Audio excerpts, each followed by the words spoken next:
4 aces. 4 aces. 4 ace trick.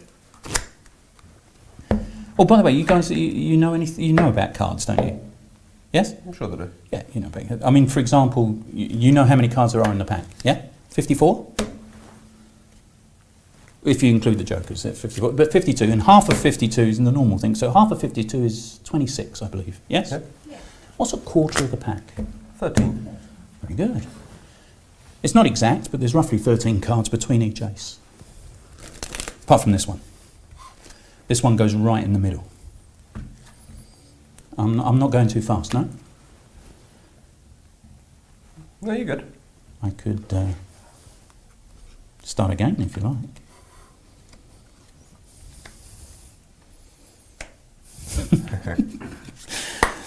So, you want to see it again? Yeah. Yeah, I wanna see it again. I knew you would. Some people don't believe that I really put the aces on the packs. But I do. I mean, I don't mix them round. No. Obviously, if you mix the cards around, you wouldn't know exactly where the aces were. And I never shuffle. I don't know if you've noticed this, no? Because obviously, if the aces are in 4 different parts, you legitimately shuffle, then there's no way you can keep... I'm not going too fast, am I? I could start again if you like.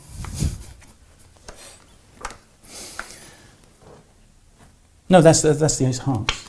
Oh, disguised. Yeah, absolutely. You just give it a flick. It's the ace. It's not a problem. You like? I like. Yeah. Oh, did you want to see it super slow? I don't always do it super slow. Super slow. Slow motion. Okay, watch. Just for you. Watch. Aces definitely on the top. Definitely cards between each one. Yeah? Not going into the same place. I'll try and be really fair about this.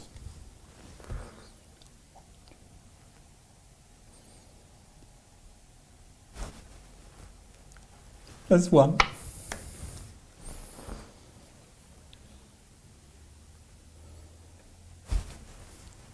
That's 2. What? I find your lack of faith disturbing. Obviously, if they were on the top already, anyone could do it.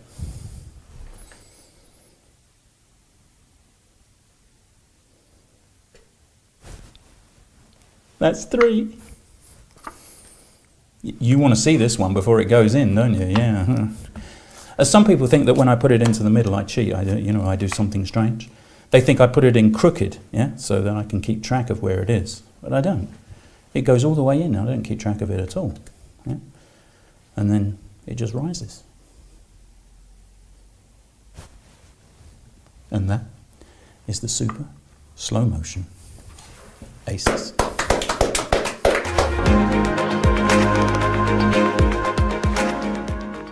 This is one of your go-to ones, pretty much. Not in your working repertoire. But Close. No, it's in my working repertoire. I meant, like, if a magician says, "Oh, can you show me something?" You do this, and I do this one a lot at the moment because it's one of my favourites. It gets a lot of knowledgeable magicians very puzzled at several little beats throughout, which I think is what most of us like about it. Yeah, it's a lovely thing. It's the pace as well. I like to do things slow. If you can do things slow, it's unusual, actually, to see things. It makes the moment of magic linger, I think. Mm-hmm. Anyway, let's give some credits. The first 2 controls are Justin Hyams. And if you don't know Justin Hyams' work, oh my goodness, go and get some pamphlets by Justin Hyam. He is superb. Really thinks out of the box, some beautiful things. He really understands magic. And he's given me permission to explain the first 2 phases. And you're just going to kick yourself when you see it. And the last phase is inspired by The Riser by... Who's the American guy who does a lot of teaching online now? Jeff? No. It'll come to me. I'm getting old, but it'll come to me. It's in my book. Actually, I've got to check. There's a little plug. It's in lecture notes too. Hold on. Yeah, hold on. Who? Aaron Fisher. Aaron Fisher. Aaron Fisher. There we go. But Aaron, bless him, is an excellent magician. Really, really good stuff. And The Riser, it was actually suggested to me by Michael Vincent because for a long time I was looking for the final phase of this. The first 2 phases are in a pamphlet called Non-Automatic Card Tricks by Justin Heim. And I read them, and actually the second phase is the first control that I came across. And I thought, well, that's good. And then the first one that I do was the second one I came across. Okay. And I thought, oh, that's great. Oh, I like that. And straight away I thought, there's a routine there. You could do those two together, and but you need to move that one there and put this one, because when I show you the method, you'll realise why. And then I was looking for the third phase, and I went through a lot of different things. There's a Vernon one that, what's his name? Harry Apocalypse. Harry Lorraine. Harry Lorraine wrote up, which is really clever. Involves a couple of perfect riffles and perfect pharaohs and stuff, which is a real fooler, but it wasn't as clean as it was really hard to find something as clean as the first two phases. And when Mike suggested the riser, putting the aces in individually, that works a treat. So you've done all four, then you do 1, 2, 3, 4, and the rhythm of the whole thing works really well. And I've changed various bits along the way, and we'll talk about the misdirection as well. But seeing as I've already done quite a lot of misdirection in the coins, there's no point sort of going into huge amounts of detail, but hopefully you'll pick up the mental side of it. I've just had a thought for completely unplanned, but for explanation purposes, can we use contrasting backs, maybe? No. So... you just don't want to give it away, do you? No, I do. I'm going to give it away, but you don't need to, because I'll do them face up for the second phase. Right. Okay, so... if you ever doubted the power of mental misdirection, if the first phase fooled you and you've not rewound the tape and played it again, because it's no good for television, because if they do that, you're dead. But if you've not rewound the tape, this is quite an interesting experience. Here it is without the misdirection.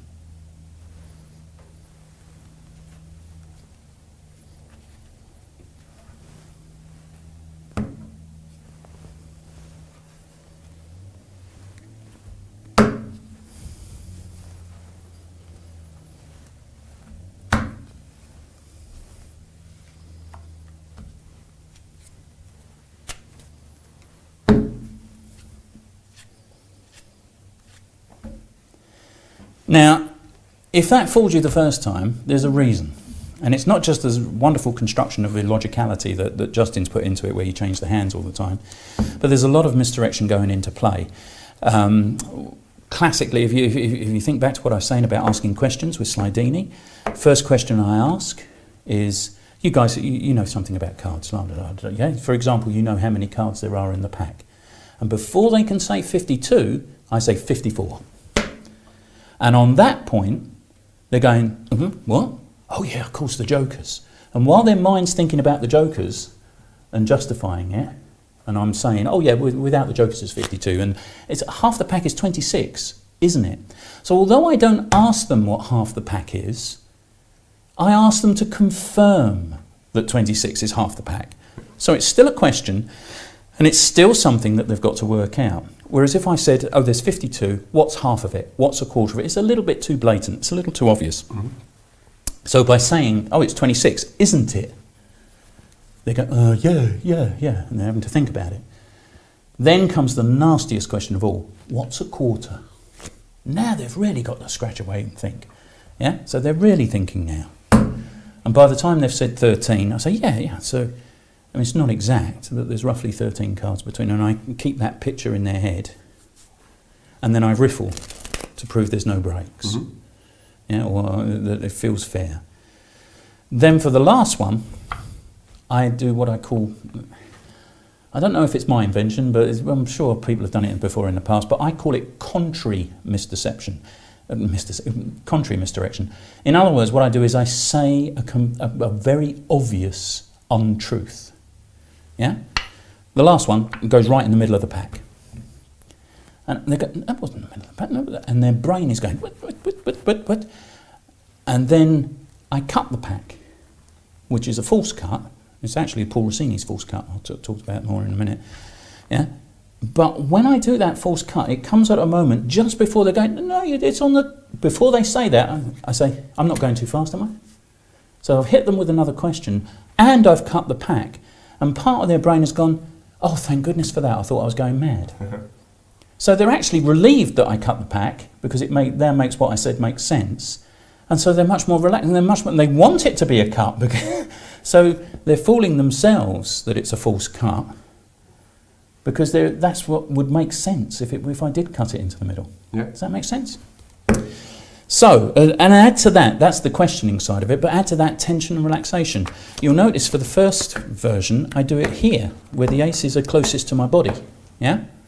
And the reason for that is so that I can relax as I pick up the first card, and I'm exaggerating now, and then I bring tension and focus to the bit I want them to remember, which is this image of a I don't put it on this way, yeah? Because I want them to remember that. But then I relax and ask them a question, and then I do it again. And then I relax and ask a question, and I do it again and show it. Yes? Yep. So there's tension and relaxation going on, plus the questions. And all of this helps build up a fog in their brain, so that what they're seeing doesn't appear to be anything unusual, because of the illogicality of it, but their brain is busy answering lots of questions, so they're just looking at it, but the messages aren't really being analysed, or they're just being accepted.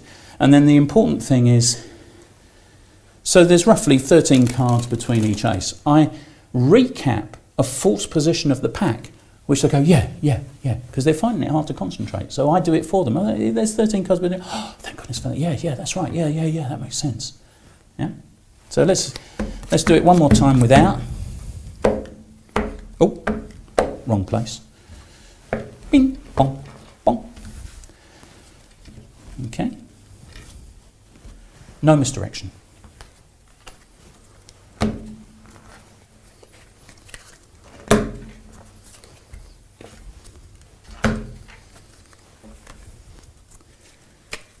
And you would think that wouldn't fool anybody. It's actually not bad. It's pretty good as it is. Now with the misdirection. Oh, by the way, you know something about cards? You know cards, don't you? You know how many cards there are in the pack, yeah? 54. Yeah? Oh, without the jokers, yeah, 52. And half of that is 26, isn't it? Yes? What's a quarter of the pack? 13. Yeah, 13. It's not exact, but there's roughly 13 cards between every ace. Apart from this one, yeah? This one goes right in the middle. Oh, I'm not going too fast, no? I could start again if you like. There's the first phase. Second phase, same as the first. Second verse, same as the first. Here we go. So it's different actually. This is a really strong phase from Justin. I'll do it without the misdirection, and I'll do it with the aces face up so you can follow what goes on.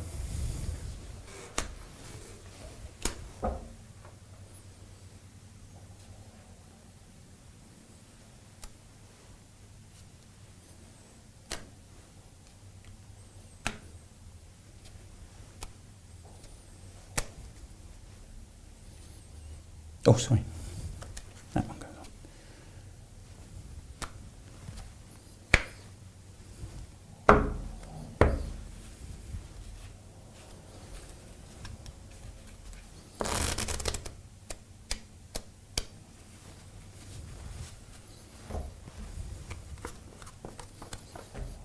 Make sense? Yeah, very much so. Yeah. And in that performance, I got it wrong. Yeah. But that's my get out. But you know where it's going to be, don't you? Yes. If that happens, you're always. Yeah, I know I'm going to be one out. So yeah. what I do is I just do a quick little check, make sure it's there. That's a little break glimpse. So I just bend and have a quick glimpse, make sure it's there, and then I completely stone face. Yep. Oh no! What? No, that's what they look like. No. And then no one can tell the difference between whether I intended it or not. Yeah. That's a good thing to pick up on, for sure. So let's. What's the misdirection for it? Contrary misdirection again. Yeah. Some people don't believe that I put the aces on the packs, and I think this is quite a graceful way of doing it, nice and slow.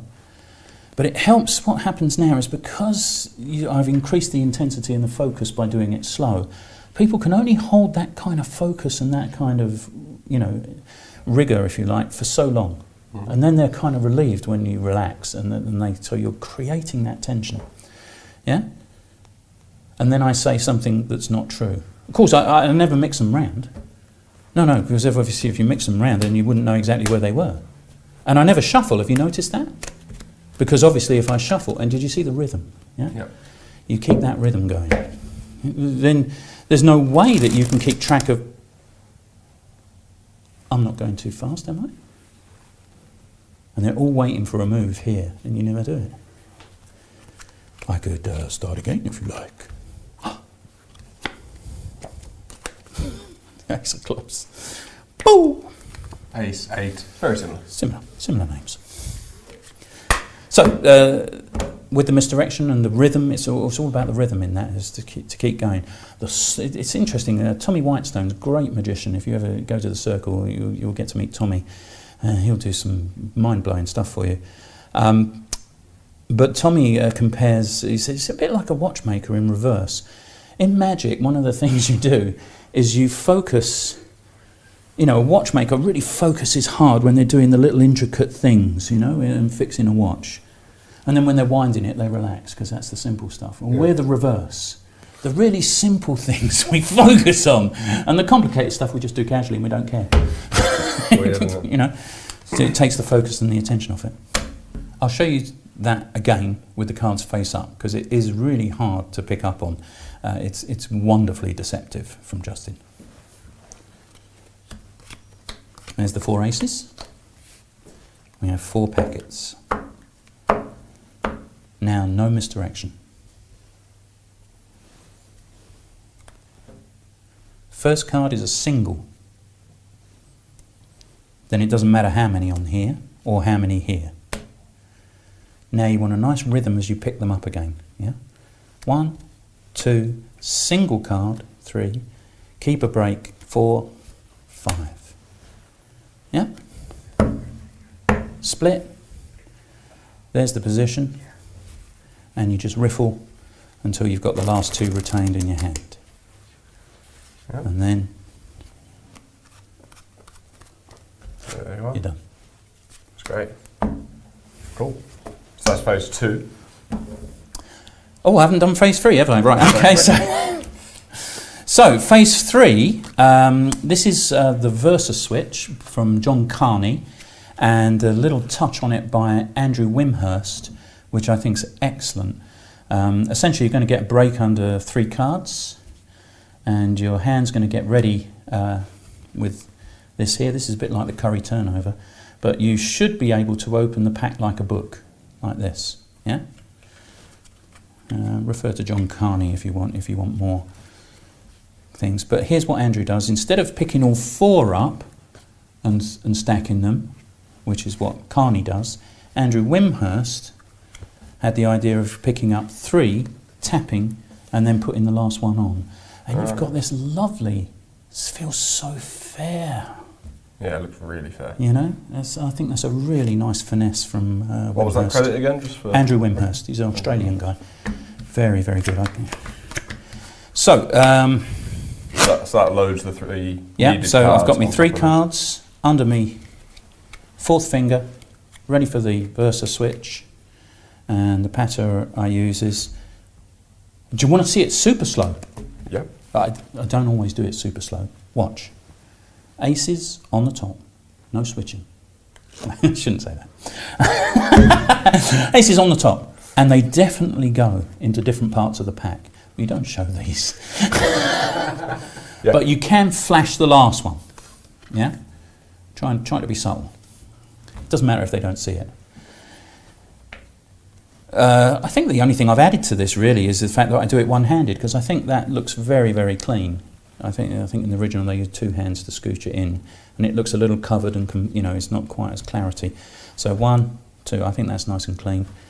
Then the little shrug, 1's down, 2's down. What? And that's when you get your break for the double. Yeah. So I'm ready to do a double. What? I found your faith. Your lack of faith disturbing, Skywalker or whatever it is. Yeah. So there goes the first 2, and then they're all shaking their heads because they didn't expect that, and straight away you hit the double. Yeah. And this, I think, is a nice handling. I thought it was Aaron Fisher's because it's in the riser, but actually I've seen someone do it. I think it was Darryl did it even earlier. So I don't know whose it is. I must admit, I wish I could credit it, but it's a lovely concept of doing the double. Well, that's a triple. Yeah. But doing, because we've got the ace on the top. But doing the double and then using the double to flip over another card. And the lightness of that sort of translates to the firm grip you've got on the double. So it feels like, it feels like the whole thing is very casual and loose, which I think is great. I think that's a really clever handling. In it goes for the third one, boom, and over it goes. That always gets a gasp from lay audiences. They're absolutely stunned with that one. And then the last one, you want to see this one before it goes in, don't you? And that gets a laugh as well, because a lot of people didn't expect it to be the ace if they've not picked up on the flash. Now we come to this move. There's nothing wrong, actually, there's nothing wrong with this one. I love this move, which is the classic from the Ambitious, which I think I've got a credit for somewhere, but most people have this sort of thing, don't they? Mm-hmm. But I think that's a very good move. But it doesn't mirror the rest of your moves. I think it's justified. It's actually justified in this one, I think, because you're trying to prove. But I don't do it because I've got my Ambitious card routine and I do it there, so I don't want to double up on it. But that's an alternative if you want to use this one, because I think that's strong enough to use for this last one. Yeah. However, what I'm doing now is I think it's a Jerry Sadowitz move. I can't remember what he calls it, but it's also credited to Marlowe as Open Hockley, and Justin, who was a big student of Marlowe, said, yeah, he had it before Sadowitz, and Sadowitz says, yeah, only 2 weeks before, and someone must have leaked it from my camp. But it's such a beautiful move, so I credited both people, really, just in case whoever. But this is such a lovely move, because it's the thumb on the top. If you don't know this move, it's a lovely move that just has that retention of vision. It's coming off the bottom, yeah? It's so such a lovely thing. In this case, an indifferent card. Yeah, it's an indifferent card. So the ace is on the top. And what's nice about this, what's such a good move about this is A, it's simple. Well, all the best stuff is simple, but B, it really does look like what you would do if you do it. So taking advantage of that and knowing that the heat is on the last card of this routine, I do Vernon legitimising the action. So I do it for real. Yeah? And then they go, oh, because they expected that not to be it. Yeah. They expected that to be the move. Yeah. Yeah? And then I do it, the move. And it doesn't look any damn different. Yeah? It's wonderful, wonderful move. And then bang, and you've got the last one. The only other thing I'd mention about this is about rhythm, and you don't talk about rhythm and offbeats very often. I think I did it quite well in the performance, so probably when I explain it, I'll get it wrong. An offbeat, people talk about offbeats as being the time when you tell a joke and everybody laughs and relaxes, and then you do the move on the offbeat. That's not really an offbeat. We call it an offbeat, but it's not. It's valid, but it's a moment of relaxation. An offbeat means that you have to have beats to start with. That was an offbeat when something happens out of the rhythm. Yeah? And what I try to do with this is set up a rhythm. Yeah? Where it goes in, dum, show it. Yeah? In, and then the beat happens on this. So the emphasis is on me talking about it goes in crooked. The emphasis doesn't happen on that, which is quite hard because that sounds like a beat. Yeah? So, but that's what I'm after. I'm after trying to say, yeah, of course, when I put it in the pack, everybody thinks I do something strange. Yeah? No, they think I put it in crooked. So there's the beat. So putting it in the pack was just, that's not it. It's this. Yeah. So it didn't. That putting it in the pack shouldn't happen on the beat. That is where I want the beat. Yeah. And then there's the mental misdirection of putting it in, and again the contrary misdirection where I say I don't keep track of it at all, and I push it out the back. Yeah. And everybody's going. And then I say, and just before I turn it over. And what that does, apart from lead them up the garden path again, but it stops them thinking it's on the top until the very last moment. Until you want to reveal that it's on the top. Yeah, because you don't really want, because they've seen it come to the top 3 times already, so, you want to try and avoid them, keep it to the last possible moment that they assume it's on the top. That's great. Yeah, lovely routine. That is called? Ambitious Aces. Ambitious Aces. Thank you very much for sharing.